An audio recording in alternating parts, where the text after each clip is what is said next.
The guys are in the ring. Here we go with our second fight of the night here at MMA Xplosion. Ladies and gentlemen, this fight is proudly presented by The Gun Store. We're all set for 3 rounds in the MMA Xplosion welterweight division. Introducing first, fighting out of the blue corner. This man is an American free fight fighter with a professional record of 4 wins with 3 losses. Standing 5 feet 11 inches tall, he weighed in at 171 pounds. Fighting out of Las Vegas, Nevada, Boyko Ranchev! And now, introducing his opponent, fighting out of the red corner.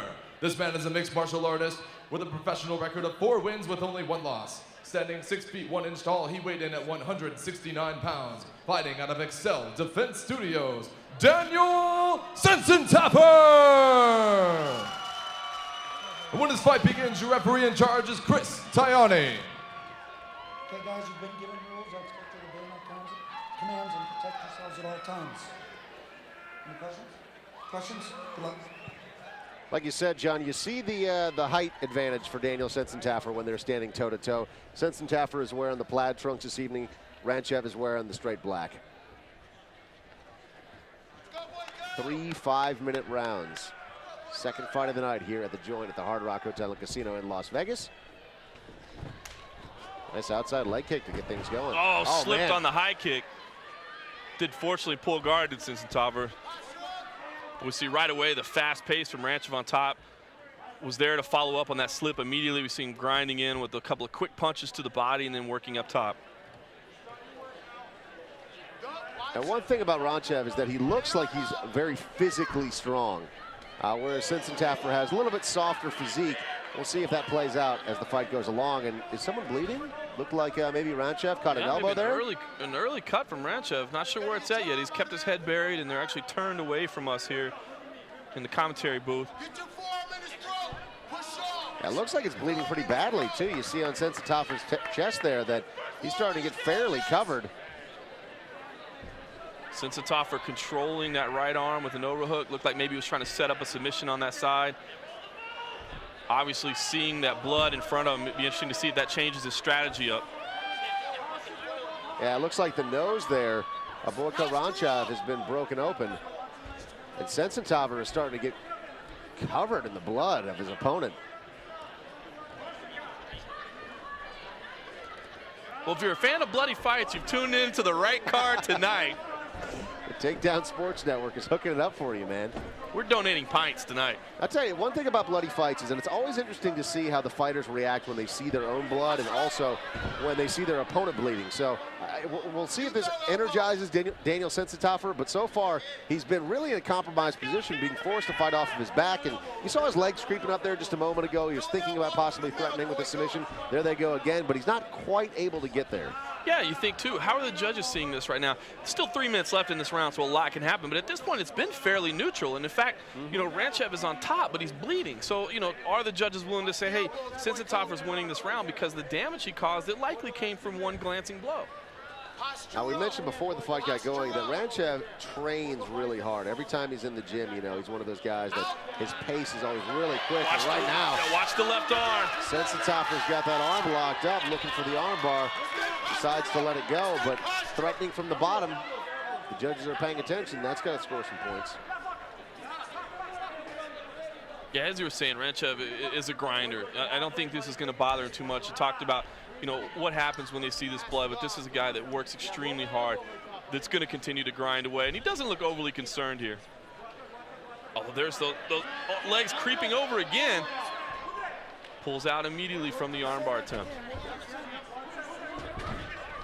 You know, it almost looks like Ranchev is allowing Sensintaffar to get that leg underneath. So, you know, he might look for an omoplata instead of the armbar, because as soon as the armbar comes in, Ranchev does a great job of pulling out. But when the leg comes over, you know, initially, he seems to allow that to happen.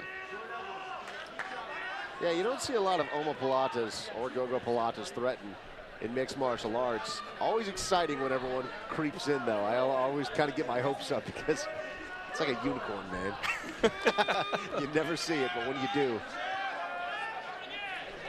It'll be interesting to see how the judges score this fight. There's still about 90 seconds left here in the first round. And Ranchev starts to stand up as if he's going to allow his opponent up, it looked like, but then goes back down. You know, you talk about, you know, I think I've got Sensintaffar definitely ahead right now. He's got the damage. He has a submission attempts, but he has been on bottom. But I'll tell you what, with just a little more than a minute left, I think if Ranchev could find some room, could posture up, really deliver some strikes here, he could possibly steal this round. I don't think Sensintaffar's in such a big advantage that he can't take it. And referee here is going to pause the action, not because he's going to stand it back up, but because he's going to reset them so that way the head of Daniel Sensintaffar doesn't get caught up underneath the ropes and the turnbuckle. I think this is a great opportunity for Ranchev to try to posture up and deliver some shots. Sensintaffar does a good job of tying up the arms, but with just 45 seconds left, if he's going to get, you know, any chance of taking this round, he's got to unleash some punches. About 35 seconds left here in our first round of the evening. Daniel Sensintaffar is on the bottom right now. He's wearing the plaid trunks. Boyko Ranchev wearing the black trunks. Something else about a fight where there's a lot of blood. Oh, rolling back for a knee, now an ankle. Nothing there. Well, still got in front of him, got the knee bar there. Boy, Sensintaffar almost got a little bit careless as he was trying to escape and left that leg behind. Ranchev tried to grab it, but now Sensintaffar's in top position.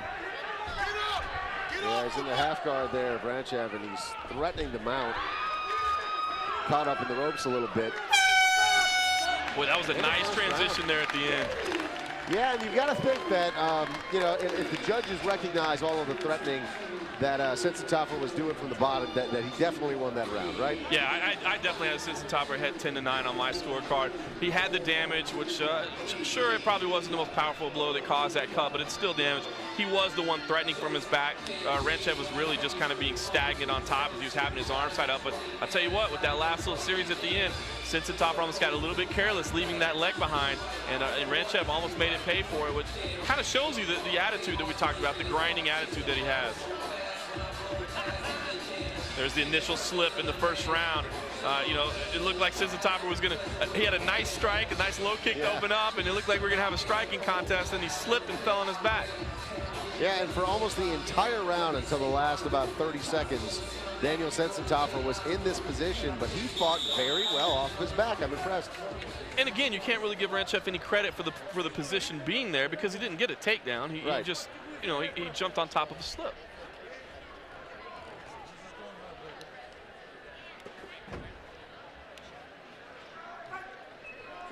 The left cheek of Ranchev looks a little damaged as well, huh? Boy, Sensintaffar, oh, with a big right hand and a high kick. And Ranchev looks rocked there, but again, he ends up in top position. Sensintaffar kind of fell back into that spot, but oh boy. I don't like the decision from Sensintaffar to go for that choke. He looked like he was really wearing him out on the feet with an early combo. I understand you get that adrenaline going, you get aggressive, and you want to go for that choke, but I think it's a shame that he gave up position there because that early series of strikes looked absolutely outstanding. A huge mouse has developed underneath the left eye of Boyko Ranchev. And Sensintaffar just delivered another big elbow to it a couple of moments ago. We'll see if that starts to affect his vision as this fight goes on, but 3 5-minute rounds is what we are looking at tonight. And again, Sensintaffar is fighting off his back, threatening with a submission, but so far his submissions haven't really been that close to completed. We've seen a couple of arm bars that were threatening that first round that look like they may have some finishing capability to them, but I'd like to see Daniel Sensintaffar pop up, try to scramble a little bit and get back to his feet because, man, he had Ranchev really rocked there at the beginning of this round. Yeah, I think that's something. And again, he looks comfortable on his back. He is looking for submissions. Here we see him again looking to buck out those hips and look for something, kicking those legs high. But I think that's something that Sensintaffar is going to want to work on back at the gym. He's looking great in this fight. He's doing a good job, but I really think he could have finished this fight on the feet. He's too willing to go to his back. And man, we've seen so many judges' decisions that seem questionable just because the guy on the top was given the round, and he's giving away that position far too easily. He's also putting himself in danger here. I mean, when they stand toe-to-toe so far, it seems like Daniel Sensintaffar has gotten the better of the striking pretty clearly. But, you know, when Ranchev is on top, as we mentioned, he's a grinder. He's a big, strong guy. And if you start bouncing your opponent's head off of a mat, it can be over pretty quickly. Obviously, we see the blood flowing from the left cheek of Boyko Ranchev, but it's under the eye. It's not going to threaten this fight in any way. Certainly, it's, you know, the judges are seeing that damage, and it's adding to the points, but it's not going to threaten the end of this fight. But I agree, you know, Sensintaffar is comfortable on his back, doesn't seem, you know, working that closed guard, works his legs high, but doesn't seem interested in going back to his feet. And here we see Boyko Ranchev trying to pass out to the side control. Sensintaffar does a good job of keeping in guard, but again, by staying on your back, you are opening yourself up to those opportunities. Like you said, if Boyko Ranchev gets a little bit of space, drives down an elbow, a couple of punches, the course of this fight could change very dramatically. And I think to this point, Daniel Sensintaffar's really been in control of the action. Daniel Sensintaffar is on the bottom. He is wearing the plaid trunks. Boyko Ranchev is in the black trunks on top. Both of us scored that first round for Daniel Sensintaffar, but like you said, you never know what the judges are seeing. You know, MMA judging has been under scrutiny for quite some time now, and a lot of times the judges see top position. They see a guy that's throwing a lot of punches like Ranchev has been doing for these opening 2 rounds, and even though they don't seem like they're finishing or potentially finishing moves, you never know what the judges are seeing. So, fortunately, we're here in Las Vegas. We've got the Nevada State Athletic Commission officials working this fight. We've got judges that have hundreds of fights under their belt, but still, you just never know. There's still somehow, every now and then, seems to be these crazy decisions that nobody is able to understand. Ranchev tries to slam his arms out, but really not much power on that. Hammer fist down! Hammer fist down, boy. and you see the action is happening directly in front of Judge Tony Weeks there. So he's getting a close-up view of what's happening. But, oh, man, look at that left eye of Boyko Ranchev. Almost completely swollen shut at this point. And Sensintaffar comes in swinging again. He goes for the trip, and again, back to the exact same position. Amazing. It's like he wants to fight from his back. You know, and he looked like he was looking for the trip. He wanted to get on top, but give credit to Ranchev. Again, we're 4 minutes into the second round. He's been cut open. He's got a mouse, but, you know, he was able to reverse that position, end up in top. He's like a cat, man. He's always on his feet. He always ends up in the top position. I'm curious if the corner of Sensintaffar is going to tell him very clearly as we go into this third round, if we make it there, that you've got to try to keep this fight standing, because at this point, it seems like when they do match up on the feet, Sensintaffar is getting the best of it, and Ranchev's left eye is almost completely closed at this point because of those elbows that Sensintaffar has been throwing from the bottom. Boy, this is one of those rounds that, you know, with 20 seconds left, I really think, you know, Daniel Sensintaffar has done enough to win the round. The reason they were on their back in the opening seconds of the fight was that he went for the guillotine choke and missed it. Now here, he's on his back because Boyko Ranchev reversed the takedown. But, you know, I think Sensintafar's done enough, but you just never know. And you hear the clapper there, final seconds of round Rolling number for the 2. armbar, but he's not going to have time. Ranchev just needs to hold on, and he does. I think that's wise to go for a submission at the end like that, though, even if you didn't have time to finish it. Statement. Could sway the judges, because again, Ranchev spent a lot of time in top position that round. I don't think he did much from there, but, you know, sometimes the judges simply seem to award based on positioning. And this is that action that we were talking about right at the beginning of the first round, and Ranchev got a trip there, but Sensintaffar was lighting him up before that. Yeah, nice right hand. It looked like the kick was grazing, but boy, if I'm in his corner, I say, you know, just stay up, keep the fight up. Very successful on his feet, and again, you just never know what the judges are thinking when someone's in top position. Third and final round is on the way here tonight. MMA Xplosion is live from the joint at the Hard Rock Hotel and Casino in Las Vegas. Thanks to everyone watching on the Takedown Sports Network. It's Dave Farrell alongside John Morgan. Third and final round. Daniel Sensintaffar is wearing the plaid trunks. Boyko Ranchev is wearing the all black. And again, that left eye of Boyko Ranchev in rough shape right now. Again, Sensintaffar getting the better of the striking. Now, again, an amazing flurry. It looks, at least this time, he's not going for any body lock, but he's going to go over the top. Does look like maybe he wanted to stay up that time, but Ranchev did a great job of tying up the legs and pulling him to the ground. Wait, at this point, though, if you're Sensintaffar, just break that guard. Shrimp out and get back to your feet. He was absolutely lighting Boyko Ranchev up with that early flurry, just like he did in the first round.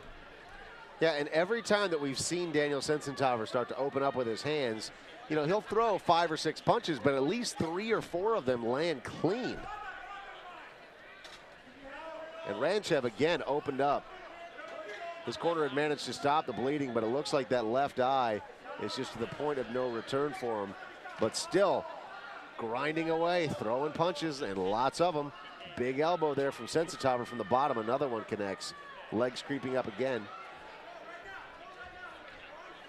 You know, with as much of this fight is taking place on the floor, in some ways you can kind of eliminate the strikes because, you know, according to the scoring criteria, it's where the majority of the round takes place and who's controlling the majority of that action.